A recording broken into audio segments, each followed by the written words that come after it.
Park street কাণ্ডে তদন্ত ভালোভাবে শুরু হওয়ার আগেই মুখ্যমন্ত্রী বলে দিয়েছিলেন সাজানো ঘটনা। কোথাও যদি ছোট একটা ঘটনা ঘটেও সেটাকে আমরা সমর্থন করি না, নিন্দনীয় আমি সবসময় করি। তদন্তের আগেই রায়, হাতে হাতে নিদান, ফের ছোট ঘটনার তত্ত্ব। এবার কামদুনি কাণ্ডেও ছোট ঘটনার তত্ত্ব খাড়া করলেন মুখ্যমন্ত্রী। তৃণমূল আমলে বিচারের আগে নিদানের নিদর্শন নতুন কিছু নয়। রায়গঞ্জ কলেজের অধ্যক্ষ নিগ্রহের ঘটনায় কাঠগড়ায় উঠেছিল তৃণমূল। তদন্ত শেষ হওয়ার আগেই মমতা বলেছিলেন ছোট ছোট ছেলে মেয়েরা করে ফেলেছে। কাটোয়া ধর্ষণ কাণ্ডেও তদন্তের আগেই মুখ্যমন্ত্রীর রিপোর্ট চলে এসেছিল সবার সামনে, সেই সাজানো ঘটনার তত্ত্ব। Well, the Trinamool Congress spokesperson Kakoli Ghosh Dastidar, speaking to CNN-IB in defending the Chief Minister's handling of the Park Street rape case, has questioned the victim's character. If you are referring to the Park Street case, see, that is a different case altogether. That was not at all a rape case. It was a misunderstanding between two parties involved in a professional dealing, a lady and her client. So this was not a rape.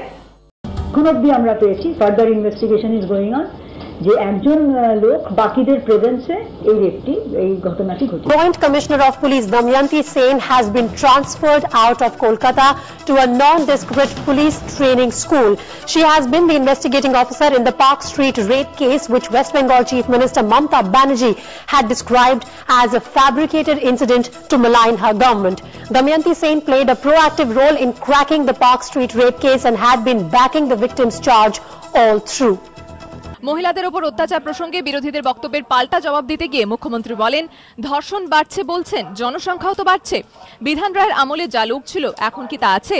এখন লোক বাড়ছে, গাড়ি বাড়ছে, shopping mall বাড়ছে, ছেলেমেয়েরা আধুনিক হচ্ছে।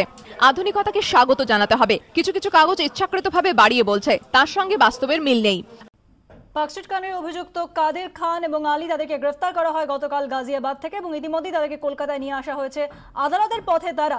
এবং এই ঘটনায় কাদের জেরায় জানিয়েছে যে এক টলিউড অভিনেত্রীর মদতেই পালিয়ে গিয়েছিল সে এবং গা ডাকা দিতে সাহায্য করেছিল সে টলিউড অভিনেত্রী। আমরা জানি যে 2012 যখন এই ঘটনা ঘটে এবং তারপর কাদের নাম যখন জড়ায় এই ঘটনায় তখন না নুসরাত জাহানের নাম উঠে এসেছিল, কাদের সঙ্গে তার সম্পর্ক ছিল। কাদেরকে আমি চিনি, মানে আমার কলেজ টাইম থেকেই চিনি। ফিরে আসার পর যে আমি এটা শুনলাম আমার মাথায় বাজ পড়েছে বলতে পারো। মানে আমি এতটাই ট্রমিক হয়ে গেছি, এতটাই ট্র্যাজিক যে আমি কথা বলার অবস্থায়ও ছিলাম না। 5ই ফেব্রুয়ারির পর থেকে কাদেরের সঙ্গে আপনার কোনো যোগাযোগ হয়েছে? 5ই ফেব্রুয়ারির পর কাদেরের সাথে আমার সেরকম কোনো যোগাযোগ হয়নি, বিকজ আমাদের একটা ছিল যে যেরকম গার্লফ্রেন্ড বয়ফ্রেন্ডের নর্মালি হয় আর কি, ঝগড়া হয়ে গিয়ে থাকলে আমরা মাসের পর মাস কথা বলি না, একে অপরকে কন্ট্যাক্ট করার চেষ্টা করি না। তবে আমার কাদেরের সাথে হ্যাঁ একবার তো কথা হয়েছিলই, আর সে একদম নর্মাল, যেরকম নর্মালি কথা বলে সেরকম নর্মালি কথা বলেছে। একটা মানুষ কি করে কি জানতে পারবে, আমার সাথে যেরকমভাবে কথা বলে সেরকমভাবে কথা বলা হয়েছিল।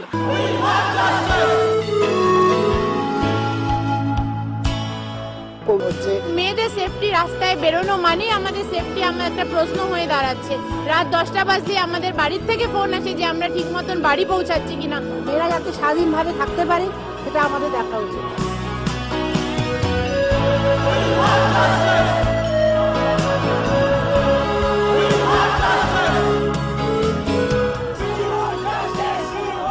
You have your freedom of speech.